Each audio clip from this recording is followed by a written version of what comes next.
Bienvenidos a Alcanzando el Conocimiento. Nos encontramos con el doctor Arturo Menchaca Rocha. Él es investigador del Instituto de Física de la UNAM y hace pocas semanas fue nombrado coordinador general del Consejo Consultivo de Ciencias, el famoso CCC. Gracias por estar con nosotros, Arturo. Gracias, bienvenido. Berta, gracias.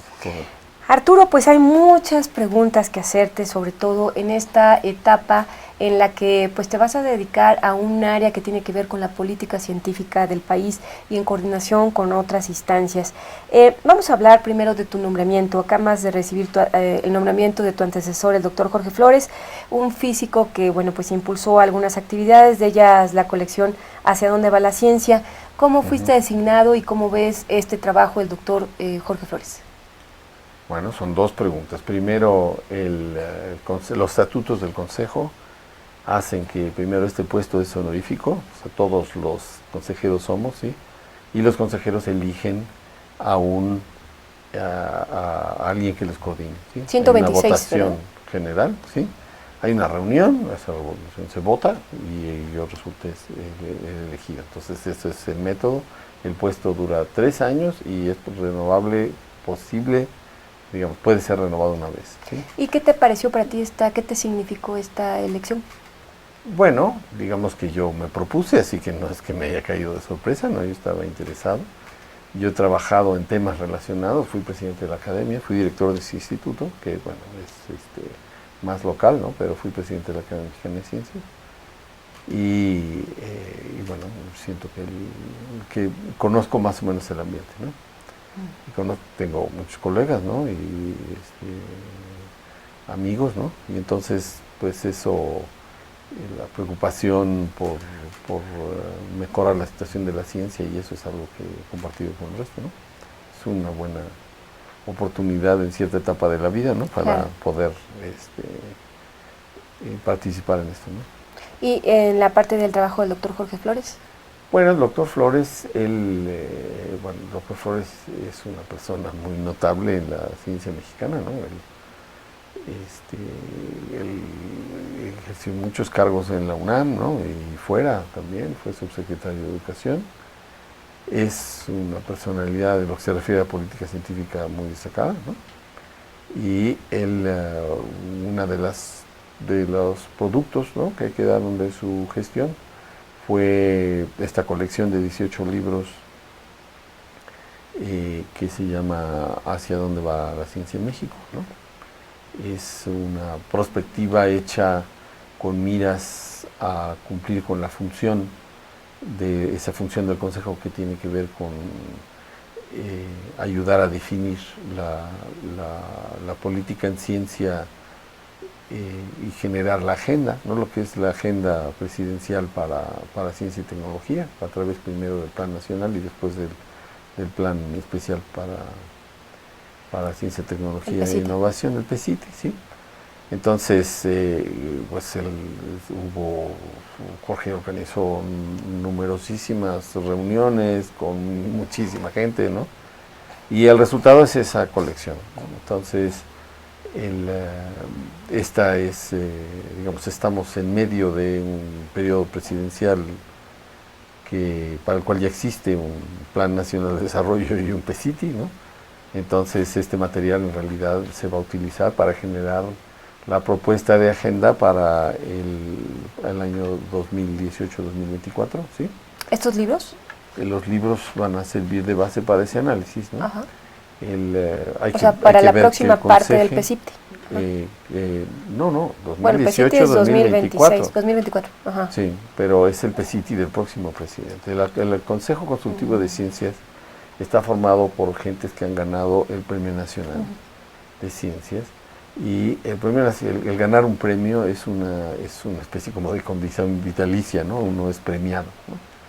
Entonces los miembros del Consejo, pues al ser vitalicios, ¿no?, lo que hacen dentro del interior de este Consejo es que ven a la presidencia como una institución, ¿no? O sea, apoyan al presidente en turno, ¿no? Pero ven a la presidencia más allá del periodo sexenal, ¿no? Entonces, nuestro trabajo se enfoca, bueno, a estar atentos para la consulta, ¿no? pero también pues a juntar temas de actualidad y temas que al entender de los consejeros, ¿no? Deben ser parte de la agenda, ¿no? Entonces, ese es un trabajo que vamos a continuar, ¿no? Estamos organizando, por ejemplo, en septiembre 23 y 24 el primer congreso del Consejo, ¿sí? ¿Sí? Esto va a ocurrir en el estado de Guanajuato, en la ciudad de Guanajuato, ¿sí?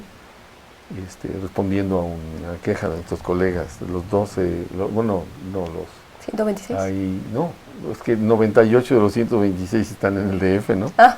Pero hay 28 colegas que no están en el Distrito Federal y que se quejan siempre de que no, de que el Consejo no se reúne fuera, ¿no? Entonces, esa fue al hacer yo mis auscultaciones, vi que era importante, ¿no? Entonces lo vamos a hacer en Guanajuato, que es el estado más allá del Distrito Federal que más consejeros tiene, ¿no?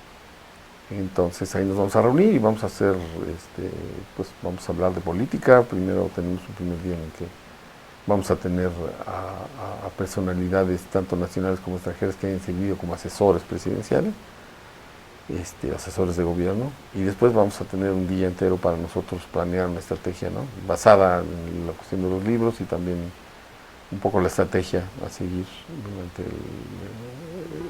durante esta gestión que me tocó a mí, ¿no? Entonces, parte de tu gestión, en tus planes, está armar esta agenda. ¿Y qué más? Sí. Bueno, digamos que mi gestión enfrenta la existencia de una coordinación de ciencia, tecnología e innovación en la oficina de la Presidencia de la República, ¿no? Con Elías Micha. Con Elías Micha, ¿no? Es una circunstancia nueva, ¿no? Porque nosotros, es cierto que en México existen varias instancias de asesoría a la presidencia, ¿no? Pero, bueno, nosotros percibimos que tenemos que asegurarnos que tenemos una complementariedad, ¿no? con la oficina que ahora ocupa Elías Micha, ¿no? La relación con Elías siempre ha sido muy buena, al menos mi relación, porque él, cuando yo era presidente de la academia, él era director adjunto en el Consejo. No, en el Consejo Estatal de Ciencia y Tecnología del Estado de México, ¿no? Y a mí me tocaba acompañarlo, entregar los premios del Estado de México y eso. Tenemos una buena relación y ahora pues la hemos restablecido. Pero para nosotros es muy importante percibirnos como complementarios, ¿no? O sea, cada quien, existen otros cuerpos, está el foro consultivo, ¿no? Que también es una instancia de asesoría gubernamental, ¿no? Y por supuesto está el propio CONACYT, ¿no? O sea, el CONACYT, claro, pues es un órgano que cuenta no solo con una capacidad asesora, sino digamos, maneja los recursos del sector, ¿no? Claro. Cada quien tiene su riqueza, ¿no? Y la nuestra es tener a los 126 personas que forman que han obtenido el Premio Nacional. Aquí te voy a preguntar sobre algo. ¿Recuerdas, bueno, hace algunos años que empezó este proyecto Alcanzando el Conocimiento, tú asististe a los programas de radio? Y entre tú y otros de tus colegas nos decían que, bueno, lamentablemente al CCC no lo recibía el presidente en turno. No lo recibía, creo que con Calderón se reunió una vez y con Vicente Fox no me acuerdo cuándo. Y bueno, esto fue creado en 1994 y que tenía un apoyo muy pobre. Después en este gobierno fue creada esta oficina de la presidencia que primero fue presidida por Bolívar Zapata y ahora es por Elías Micha. ¿Cómo notas estos dos organismos que son de alguna manera muy cercanos al presidente de la República y de alguna manera corresponsables, podría ser, de la política científica y la política pública del país, claro, junto con el CONACYT, sin dejarlo al lado, pero me refiero a que son como unas oficinas que tienen cierto peso de alguna manera? O sea, el CONACYT, bueno, pues tiene becas, tiene otro tipo también de cosas, además de la política científica. Claro. Bueno, como ya mencioné, ¿no? La creación de la oficina, nosotros la percibimos como un gesto positivo de este gobierno, ¿sí? Que no existía. Que no existía, ¿no? O sea, es una preocupación. O sea, es claro que este gobierno ha tenido la preocupación al punto de crear esta oficina y de nombrar a alguien tan distinguido como Paco Bolívar, ¿no? Y un ejecutor cercano al propio presidente como Elías Mecha, ¿no? Entonces, hay una atención por esa oficina, ¿no? Somos complementarios en el sentido de que, digamos, lo que nosotros tenemos es un cuerpo asesor, ¿sí? Es un cuerpo asesor. ¿Y este cuerpo asesor es consultado? Este cuerpo asesor ha sido consultado, ¿sí? Últimamente.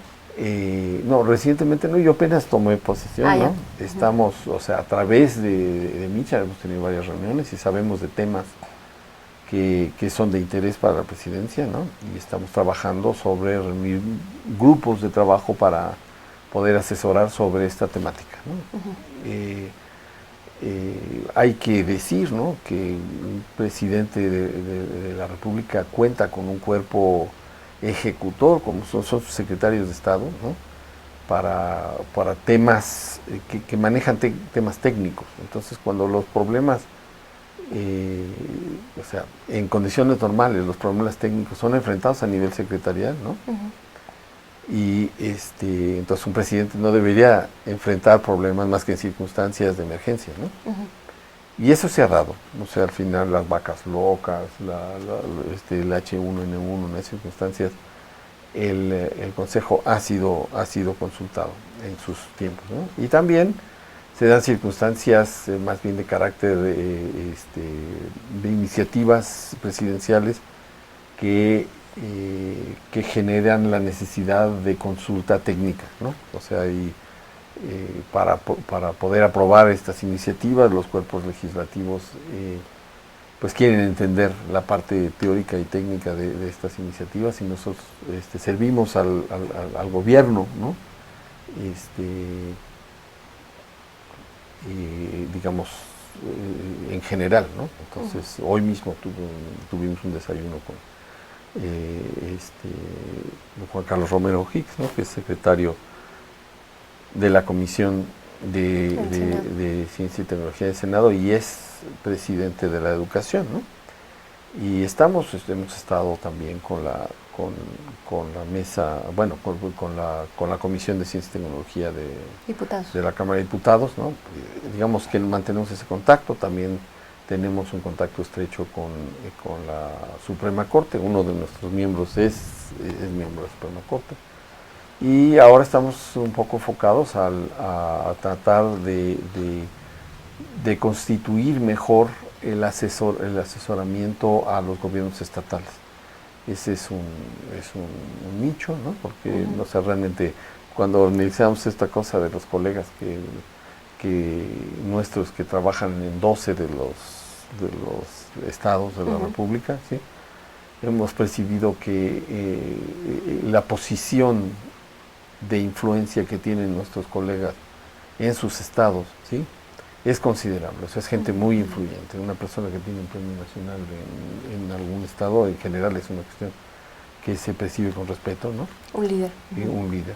Y entonces nuestra intención es apoyarlos a ellos, ¿no?, para que esa capacidad asesora que ahora tienen, ¿no?, pues se vea nutrida por todo el Consejo, ¿no? Y en aquellos estados donde no hay, ¿no?, pues trabajar a través de la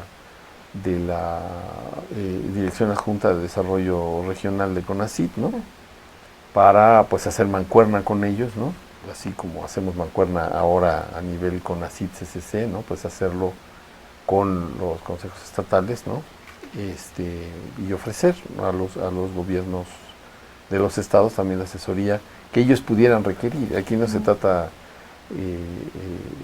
tanto de nosotros inventar problemas y luego proponer la solución, sino que México tiene muchos problemas para los cuales ya sea nosotros o gente gente que nosotros podemos convocar, ¿no?, podemos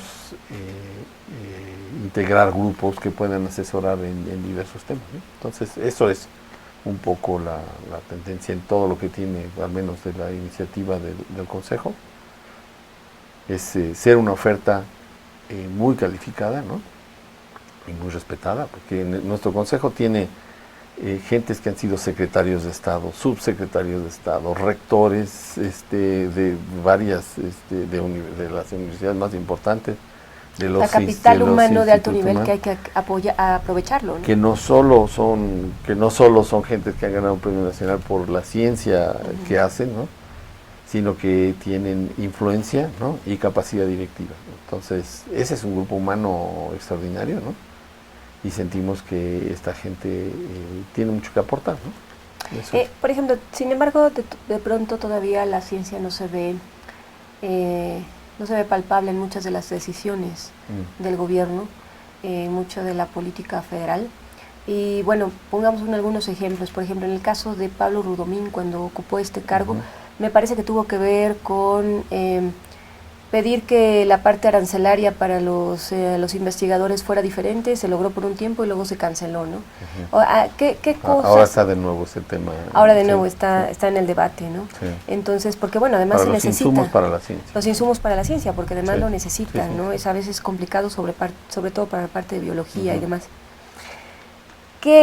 ¿Cuáles son como en ese tipo las prioridades de los temas en política científica? O por ejemplo nos dicen de pronto en ciencia básica que hay científicos que tienen proyectos desde 2013 que no han recibido los apoyos que el CONACYT les dijo y que todavía no lo reciben, o que investigadores que se ven en la necesidad de cosas tremendas de decir, pues a los estudiantes no te puedo recibir porque no tengo el presupuesto para esta investigación que se había prometido.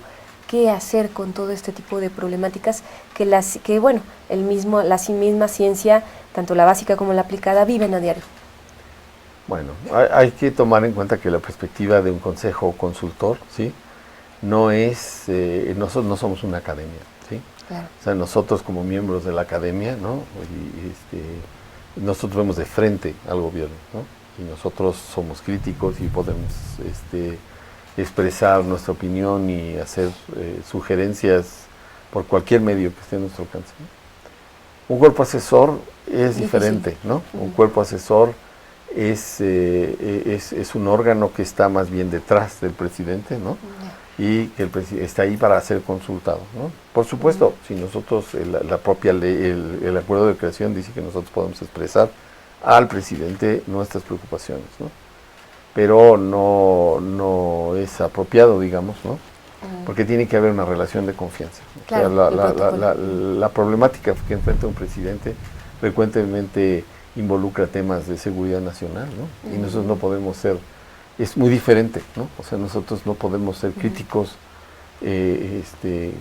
más que con la propia presidencia, si es que da lugar, ¿no? Pero digamos, la posición es muy diferente. Nosotros no somos una academia, ¿no? Nuestros miembros pueden ser críticos, pero como miembros de las academias a las que pertenecen, ¿no? Pero como miembros del Consejo, la postura es que nosotros somos un cuerpo asesor. Bien. Hace poco te reuniste con John Holdren, el director de la Oficina de Ciencia y Tecnología del presidente Obama. ¿Cuáles fueron las experiencias que compartieron? Son mundos diferentes, pero bueno, al final hay algo en común, ¿no? La ciencia y la tecnología. Sí. Bueno, digamos que tuvieron la amabilidad de recibirme en la Casa Blanca, ¿no? Para esto, a los pocos días de que había yo tomado posesión, ¿no? De hecho, no fui específicamente, tenía yo un viaje científico programado para ir a la Universidad de Maryland, ¿no? Y pues uno está en Washington y me recibieron. Fue muy interesante conversar con John Holdren y con su responsable para ciencia específicamente. Bueno, sí es un mundo diferente, ¿no? Verdaderamente lo que yo siento es que lo que hace la gran diferencia es que yo creo que aquí en México el gobierno percibe que apoyar a la ciencia es importante, ¿no? Y ya está, hay una convicción, es un trabajo que toda la comunidad ha impulsado y ya existe una percepción, es pública, es políticamente correcto apoyar a la ciencia, es un producto que se ha vendido, ¿no? Y ese es el punto de encuentro. Ese es un punto de encuentro. Esa es una cosa. Y la otra es este asunto que yo hablaba de que nosotros por ambos lados tenemos que generar un ánimo de diálogo, ¿sí? Que no sea, que se dé un ambiente de confianza, ¿no? De tal manera que si se si se requiere de nuestra asesoría, ¿no? No se trata de llegar a ser críticos sobre tal o cual decisión, ¿no? Sino si se requiere de nuestra asesoría, nosotros haremos con toda la responsabilidad necesaria, ¿no? De manera de integrar en las decisiones de gobierno, ¿sí?, el concepto de la ciencia. Los gobiernos de México utilizan, digamos, a algún nivel la ciencia, sí. Pero se requiere más. Pero no necesariamente la ciencia mexicana. Ese es el punto, ¿no? O sea, hay que resolver un problema. O sea, veamos el asunto, no sé, del H1N1, ¿no? El H1N1, eso es un buen ejemplo, ¿no? Se enfrentó, se diseñó una estrategia, ¿sí? Pero el desarrollo de la vacuna, ¿sí?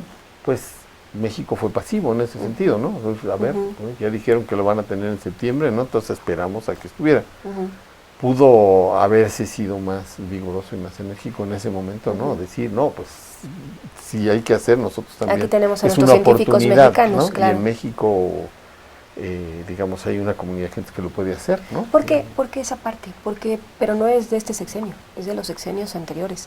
¿Por qué no confiar en los científicos mexicanos para resolver ese tipo de cosas? No se ha tenido la costumbre. Pues es tan fácil como que no hemos generado el ambiente de confianza para que se vea que pueden. Yo creo que es mutuo, ¿no? O sea, yo creo que es mutuo. La verdad es que es una cosa que uno tiene que generar, ¿no? Nuestro mundo es. Nosotros entre nosotros somos críticos unos de los otros, ¿no?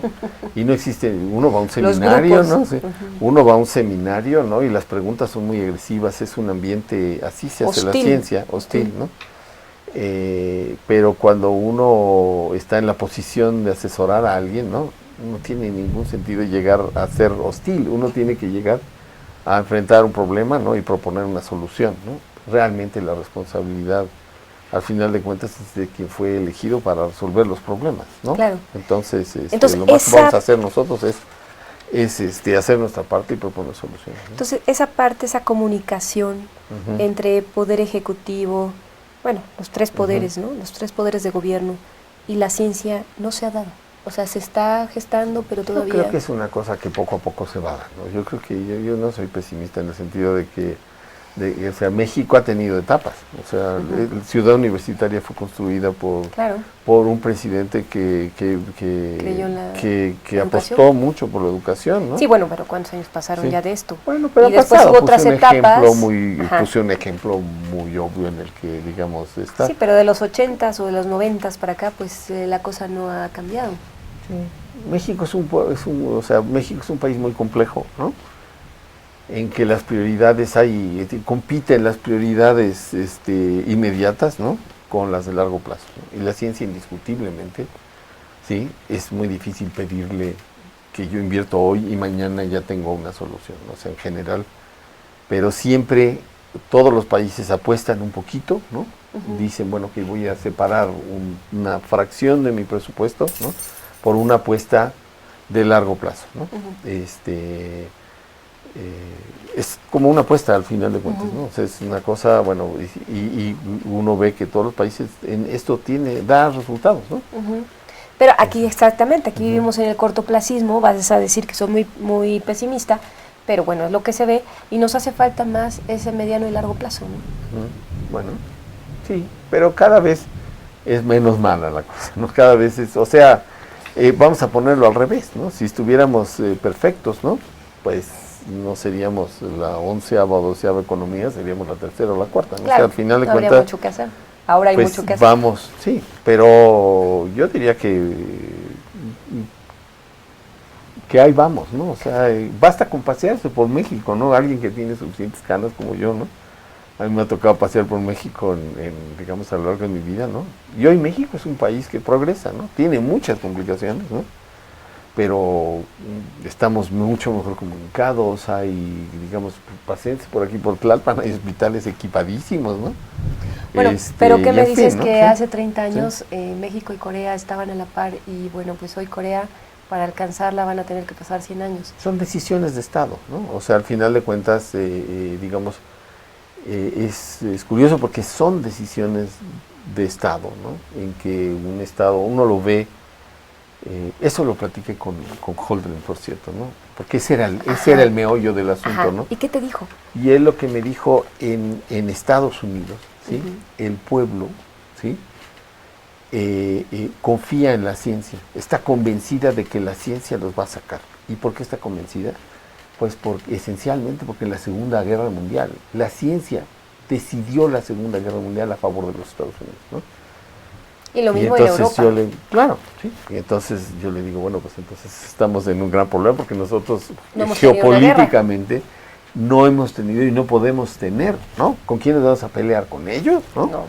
¿Con Guatemala? Pues tampoco, ¿no? Entonces, de alguna manera, ¿con quién nos podemos pelear? ¿No? Como que entonces, ¿nos hace falta una guerra para poder tomar una decisión de Estado? La respuesta de él fue muy sabia, me dijo, bueno, ustedes todos los días están enfrentando una guerra, ¿no? Tienen que estar la guerra contra la pobreza, la guerra contra los narcos, la guerra con todo esto. Estamos en realidad en guerra, ¿no? O sea, es políticamente incorrecto poner como una guerra, pero estamos la ciencia y la tecnología podría ayudar a resolverla. Yo diría que sí, hay que confiar, ¿no? Hay que confiar, pero cada vez es un acercamiento que se va a ir dando poco a poco, ¿no? Yo lo veo así. Quisiéramos todos que diera saltos así. Y los han dado poco a poco, bueno, sin hacer mucha propaganda, ¿no? El doctor Mincha nos cuenta, y el doctor Cabrero también, ¿no? Que en este gobierno se aumenta como un 50% de lo que invierte el gobierno en ciencia y tecnología. Pasamos según mis estadísticas, andamos rozando los 40, ¿no? Y ahora todo está basado con las estadísticas que da CONACYT, ¿no? Pero que son bastante fidedignas, ¿no? Y estamos andando y estamos cerca del punto 6, ¿no? O sea, realmente, si uno ve las estadísticas hace muchos años, yo no recuerdo así que hubiéramos pasado por punto 6 en mucho tiempo, ¿no? No desde que yo, decidí estudiar ciencia, ¿no? O sea, al final de cuentas hubo una etapa cuando se construyó Ciudad Universitaria y se hacían grandes cosas, ¿no? Pero en épocas recientes no se ha invertido mucho. Ahora se está invirtiendo y yo creo que pues simplemente tenemos que asegurarnos que se invierte bien, ¿no? Y aprovechar esta oportunidad para generar confianza. Para mí lo importante es generar confianza, ¿no? Generar confianza entre políticos, científicos y los ciudadanos, ¿no? Porque los ciudadanos son parte fundamental. Lo que tú dijiste, Holdren te dijo, pues los ciudadanos americanos, a lo mismo que los europeos, creen en la ciencia, demandan la ciencia. En México, lamentablemente, los ciudadanos no demandan la ciencia. Sí, ahí hay un factor, es que nosotros no generamos mucha ciencia, es un círculo vicioso, ¿no? O sea, nosotros no generamos mucha... ¿Los científicos mexicanos? No generamos mucha tecnología propia, ¿no? O sea, cuando hablamos de hablar de ciencia, estamos hablando... Ciencia básica. Cuando el pueblo entiende la ciencia, como ese aparato que tienes aquí, o los las aparatos que nos están filmando, eso es la ciencia, ¿no? Para ellos es muy difícil explicarles E igual a MC cuadrado o algo así, ¿no? Requiere un gran esfuerzo, ¿no? Pero ellos son prácticamente todos los instrumentos que nos rodean hoy, nuestra ropa, lo que comemos, todo tiene un nivel de tecnología muy grande, ¿no? Está hecho de tal manera que no se ve.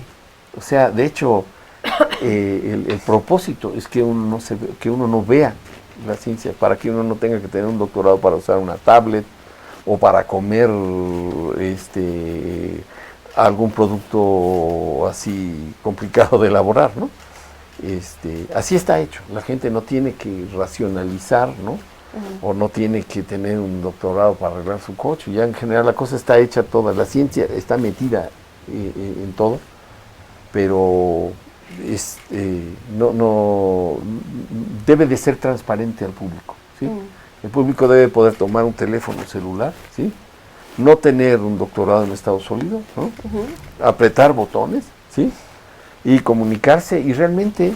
O sea, si esa misma persona uno la retrasara en el tiempo 20 años, la gente pensaría que es magia, ¿no? O sea, al final de cuentas, y nosotros estamos muy acostumbrados a eso, ¿no? Pero esas cosas están llenas de ciencia y de tecnología, ¿sí? Lo que pasa es que nosotros no generamos mucha de esa ciencia. Pero ahí son aplicaciones y ahí son justamente vocaciones y ahí es justamente lo que mucho hablamos en estos programas de radio de Alcanzando el Conocimiento, que a México le hacían falta esas vocaciones, y en esta parte que dices, bueno, es una política de Estado, sí, y no cabría, además de todo lo que se está haciendo, hacer una política de vocaciones, de definir para qué somos buenos y poder seguirse con cosas propias ahora mismo, ya sin importar el pasado, ya sin importar los años perdidos. ¿Valdría la pena? Yo creo que lo están haciendo. Me parece que a nivel federal, sí,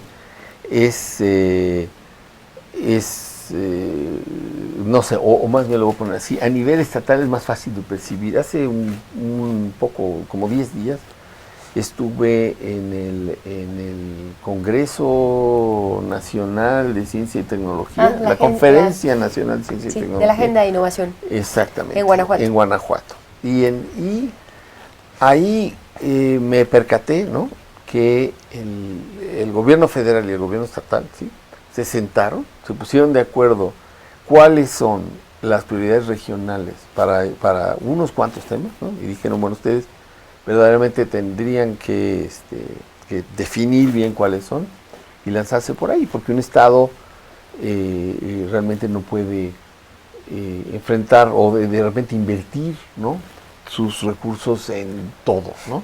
Pero si se concentran, pues lo que hizo, digamos, Finlandia con Nokia y este tipo de cosas, ¿no? Corea. Sí, o Corea, ¿no? Entonces se desarrollan algunos de estos, uno se enfoca, ¿no? Yo siento que en México ha habido algunos, digamos, existen algunos nichos, ¿no? Algunos nichos que se han ido explotando, ¿no? Siento que hay mucho margen todavía para focalizar, ¿no?, y para poder avanzar. O sea, sí podría ser un camino. Yo creo que ese es el camino. Al final de cuentas es el camino. Yo tengo una imagen ahora que he utilizado para esto. México es muy exitoso en cuanto a generador de cultura. México es famoso internacionalmente por su cultura, ¿no? Porque tenemos una cultura milenaria y porque uno se pasea por México y hay cultura por todas partes, ¿no? Y eso, bueno, pues genera riqueza, ¿no? Genera turismo y así, ¿no? Pero realmente es muy extraño que un país pertenezca al primer mundo viviendo solamente del turismo, ¿no? Realmente lo que saca de pobre a un país, Corea, los ejemplos que hemos mencionado, ¿no?, es la tecnología. Y la tecnología es ciencia aplicada, ¿sí? Y escribir un libro exitoso, digamos, un libro de poesía o alguna cuestión de cultura que sea exitosa y que se traduzca a 20 idiomas, ¿sí?, le es mucho más permisible a México, es un pensar mío, ¿no?, que tener una patente exitosa, igualmente exitosa, ¿sí? ¿Por qué? ¿Sí? Porque una sola patente, muy exitosa, ¿sí?, genera una riqueza y deja a otros, ¿sí?, sin esa riqueza. Es una competencia. La tecnología es una competencia muy voraz, ¿no? O sea, vuelvo al caso de Nokia, ¿no? O sea, Nokia fue este éxito increíble, ¿no?, de un país pequeño que se concentró, ¿no?, y que generó una reacción, ¿no?, que ahora pues ya no están ellos realmente compitiendo en ese mercado, ¿no? Bueno, están ahí, todavía hay quien usa estos teléfonos, ¿no?, pero al final de cuentas la competencia ahora es tremenda, ¿no? Entonces uno lo que hace es que uno tiene que ir constantemente renovando, en tecnología constante y buscando. No hacen falta muchas, ¿eh? O sea, realmente con unas cuantas logros tecnológicos son realmente una fuente de riqueza, ¿sí?, y una fuente de amenaza para otros países. Esa es la verdad, ¿no? O sea, al final de cuentas, en ese juego no hay fair play, realmente, ¿no? O sea, si nosotros tenemos que defendernos solos de eso, ¿no?, que aquí se genere ese tipo de ideas. Eso en el mundo de la cultura no existe. ¿Quién se va a oponer, ¿no?, a que Gabriel García Márquez sea famoso o a que Pablo Neruda, etcétera? Nadie, ¿no? Todo el mundo está dispuesto a tener en nuestros países premios Nobel de literatura, ¿no? a mí me parece sensacional, ¿no? Pero tener premios Nobel de física, ¿no? ¿Por qué es tan difícil, no? ¿Por qué es tan difícil? Bueno, pues, o por qué, digamos, tanto, digamos, tanta emoción porque tenemos un premio Nobel de Química, ¿no? Porque es muy difícil, ¿no? O sea, el hacer una contribución en eso. Pero una contribución de esas puede hacer una enorme diferencia, ¿no? Entonces hay que invertir en eso. Eso es en lo que hay que invertir. Sí. Sin embargo, bueno, en política gubernamental, y bueno, yo sé que tu papel ahora es diferente, pero también lo discutimos en algunos programas que fuiste alcanzando el conocimiento. En la radio, la posibilidad de que tuviéramos una Secretaría de Ciencia, que bueno, algunos lo vieron positivo, otros negativo, pero pues ya tenemos una Secretaría de Cultura y de Ciencia, ¿no? ¿Eso cómo lo ves? Bueno, ahí yo creo que hay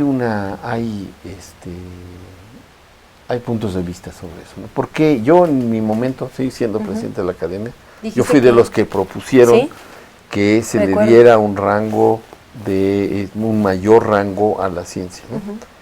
Ahí realmente lo que tiene que ver, lo que nosotros queremos es que exista la atención, ¿sí?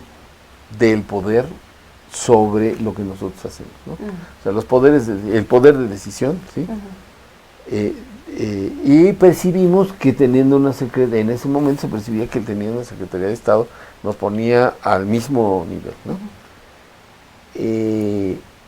Hay quien dice que es más burocracia, ¿no? Tal vez habrá que ver cómo le va a la Secretaría de Cultura, ¿no? O sea, yo quisiera, como buen mexicano, que les vaya fantástico, ¿no? Pero hemos visto, por ejemplo, que España dio un paso atrás, ¿no? Chile dio un paso atrás, ¿no? O sea, había secretarías de este ramo, ¿no? Ministerio, ¿no? De nivel ministerial, y al final, bueno, por la crisis. No sabemos. Bueno, son crisis, sí, pero es que así es, ¿no? De momento, yo creo que el tiempo para hacer ese cambio, un gobierno que ya está estructurado, ¿no? Yo creo que en este momento hay que como que no es momento de hacer estos cambios en este momento, yo siento, ¿no? O sea, yo creo que habría que contemplarlo cuando se reordene el gobierno, si se va a reordenar para el próximo sexenio, ¿no? Y volverlo a poner en el debate. Y volverlo a poner en el debate, ¿no? Pero una vez a medio camino, ¿no? Se me ocurre que ya tenemos una estructura, ya tenemos y hay un nivel de interlocución. Ya hay un nivel, ¿no? Se ha construido un montón de cosas, ¿no? Yo siento que no es el momento. Que no es el momento, ¿no? Pero que se dará alguna vez, ¿no? O sea, sí, pero no en este momento. En la parte, por ejemplo, de los colegas, ¿hay ganas de participar? No me refiero a los 126, no me refiero a la gente que está en el CONACYT o al foro consultivo, sino a los que no están. A los que no están y siguen presentando sus demandas y todo. ¿Cómo hacerlos participar? ¿Cómo hacer participar a la comunidad científica de esta construcción de políticas públicas? Bueno, digamos, nosotros somos, a pesar de que hay ciento y tantas gentes, o hay 2000 y tantas gentes en la academia, ¿no? Depende de qué grupo se refiera a uno. Somos unos buenos representantes ya estadísticamente de la gran masa del país, ¿no? Y uno ve la gran masa del país, mucha gente que se concentra en lo suyo, ¿no? Y existe un sector que busca hacer política y juntarse y empujar y así de otra manera. Cada quien empuja, o sea, no, lo uno y lo otro no se contraponen, ¿no? Y qué bueno que haya gente que empuja desde su cubículo y hay otra gente que empuja tratando de buscar soluciones, ¿no? Yo creo que en el equipo con el que se trabaja en el Consejo, ¿no? Hay suficiente gente con interés en empujar, ¿no? Como para que el Consejo funcione. Y lo que es cierto es que cuando se ha requerido la asesoría es muy difícil que le digan a uno que no, ¿no? O sea, cuando realmente es sensible para una persona, dice, ¿sabes qué? Necesitamos cómo resolver este problema, ¿no? La gente se quita la bata y va y asesora, ¿no? O sea, sí hay una conciencia. Ahora que estén Hay gente que considera una pérdida de tiempo, ¿no? Pero se tiene que hacer, porque si todos nos quedamos en nuestro cubículo, ¿no? Al final de cuentas desaparecemos, ¿no? Tiene uno que estar, la ciencia tiene todo tipo, hay gente de medios, ¿no? Ustedes son parte de ese equipo, ¿no? Hay gente que gestiona, ¿no? Hay gente que empuja en su laboratorio, todo el mundo, todo eso es, ¿no? Una cadena. Sí, que si rompemos alguno de esos nos vamos a quedar cojos, ¿no? Entonces, hay gente buena para expresarse, hay gente que prefiere no hablar con la gente, ¿no? Pero que hace buena ciencia. Yo creo que somos todo un equipo, ¿no? Recapitulando, ¿cómo evalúas la política científica del país? Veo que hay interés, hay una inversión, ¿no? Nunca es suficiente, ¿no? Pero eso lo dice hasta el propio presidente, sí, ¿no? Nunca es suficiente, pero yo creo que debe de haber, siempre en estas cosas, ¿no? Es como una apuesta, ¿no? Entonces, bueno, aquí está, ¿no? Ahora lo voy a poner más, ¿no? Quiero ver, ¿no? Entonces nos corresponde a nosotros, hay una parte que nos corresponde a nosotros, ¿no? De apostar. Ahora hay hay generaciones nuevas de jóvenes, ¿no? Que ya no fueron educados como yo, ¿no? En que realmente nosotros veíamos a la tecnología como una especie de ciencia corrupta, ¿no? Ahora hay realmente la gente ya hay de toda la gama, ¿no? Uno encuentra jóvenes emprendedores que estudian ciencia porque saben que la van a poder aplicar, ¿no? Yo creo que ese es el México del futuro, ¿no? O sea, tenemos que apostar por toda esa gente que está empujando, ¿no? Por toda esa gente que está empujando, ¿no?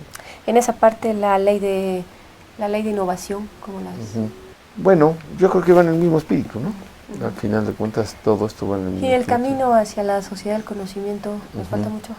Sí, yo creo que sí. Bueno, estamos repitiendo un poco el tema, ¿no? Al final de cuentas, el día que estemos de plano ahí, ¿no? Se va a notar, ¿no? México tiene un gran, es un país muy complejo, ¿no? A la vez su riqueza cultural, ¿no? México podría ser un país, digamos, con menor riqueza cultural, ¿no? Sin menospreciar, ¿no? Pero con menor riqueza cultural y mucho más activo económicamente, como Chile, por ejemplo, ¿no? O sea, Chile es un país que en realidad es un país mucho más uniforme, digamos, es un país que tiene menos complejidad cultural, ¿no? Y avanzan, ¿no? Han tenido hits bastante importantes, ¿no? Pero a la vez ellos ven hacia México con esta añoranza, ¿no? Que dicen, bueno, uy, como quisieran, ¿no? Hay algunas poblaciones en Chile donde hay mariachis y cosas así, porque tienen esas añoranzas hacia la cultura mexicana. Y nos ven hacia arriba, ¿eh? En Chile nos ven hacia arriba, o sea, es una cosa impresionante. No en todo, porque, no en todo, somos pero medio folclóricos para ellos, pero sí. en algunas cosas, como nos ven tan cerca de Estados Unidos, entonces piensan que casi somos gringos, ¿no? Entonces nos ven en Bueno, la geopolítica nosotros tenemos que sacar una ventaja, ¿no? Porque no podemos que renunciar no a la ella. hemos sacado, pero... Bueno, sí. Ahora, yo lo único que veo de bueno en el discurso del señor Donald Trump, ¿no? Es que un americano de ese nivel, ¿no? Se queje de México. Yo siempre pensé que el NAFTA, así cuando el NAFTA se propuso, siempre pensé que iba a ser muy mal negocio para México, sinceramente, ¿no? Porque meterse a jugar con gente que son los dueños del juego, ¿no? Bueno, en general algunas cosas no ha sido funcionan. mal. Ajá, en algunas cosas ha sido mal. En otras pero ver que hay quien se queja, ¿no? Ajá. Digo, mira, ¿no? En realidad a lo mejor la negociación no fue tan mala, ¿no? Y tan mal no nos ha ido, ¿no? Al final de cuentas, yo creo que uno tiene que apreciar ese discurso, ¿no? O sea, bueno, perdón. Pero no a Trump. No sé, pero la queja ahí está, ¿no? El que se use como un argumento político, claro. ¿Sí? Ahí está. El que estemos siendo parte de su discurso, ¿no? Sí. Bueno, hay que escuchar esa parte, ¿no? O sea, bueno, sí, que se queje, está bien. Y por supuesto yo no soy la persona que va a votar por Trump, ni siquiera me corresponde, ¿no? Pero al final de cuentas, yo creo que hay que escuchar, que refleja un sentir, ¿no? Y no deja de ser curioso, porque yo siempre pensé que nos estábamos metiendo a jugar, ¿sí? Con Sansón a las patadas. Fue así. fue así. Bueno, y se ve en algunos temas, Sí, pero sí. México no, o sea, en esta cosa La ya lo agricultura. vemos, sí, ya lo vemos que económicamente hemos sido más competitivos en algunos temas. En y por algunos. eso el capital está de este lado, se vino para acá, ¿no? En algunos. Bueno, pues eso es, ¿no? Ya. Eso es, esa es la competencia, ¿no? Y pues del otro lado dicen, ouch, ¿no? Está bien, ¿no? Así Bueno, es. también dicen ouch de China, ¿no? También. Bueno, sí. Le sí, tienen sí. miedo a los asiáticos. Todos que están... compiten, todos Sí, sí, sí. competimos. Es que esta es una competencia, ¿no? Claro. O sea, la supervivencia, o sea, eso no ha cambiado nunca, ¿no? O Desde sea, el Neandertal. exactamente. Aquí de lo que se trata, ¿no? Es de dar, se forman pueblos, ¿no? Reinos, como que le quiera uno llamar, ¿no?